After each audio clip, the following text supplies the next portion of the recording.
शनिवारी चुकूनही करू नका ही 5 कामे. नंबर 1, घरात भांडण करू नका.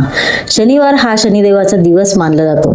या दिवशी घरात भांडण, राग किंवा अपशब्द वापरल्याने नकारात्मक ऊर्जा वाढते असे मानले जाते. घरात शांतता आणि संयम ठेवणे शुभ मानले जाते. नंबर 2, लोखंड आणि तेल खरेदी करणं टाळा. ज्योतिषशास्त्रानुसार शनिवारी लोखंड, मोहरीचे तेल किंवा काळ्या वस्तू खरेदी करणे अशुभ मानले जाते.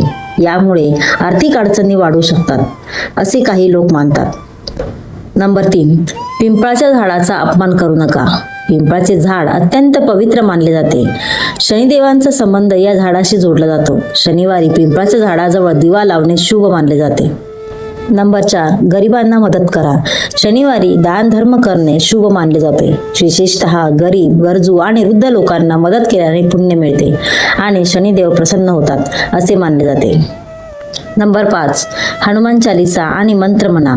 शनिवारी हनुमानजींची पूजा, हनुमान चालीसा पठण केल्याने शनी दोष कमी होतो असे मानले जाते. तसेच हा मंत्र जपावा. ओम शन शनेश्वराय नमः. व्हिडिओ आवडल्यास व्हिडिओला लाईक करा आणि आपल्या मित्रांपर्यंत नक्की शेअर करा. जय बजरंगबली.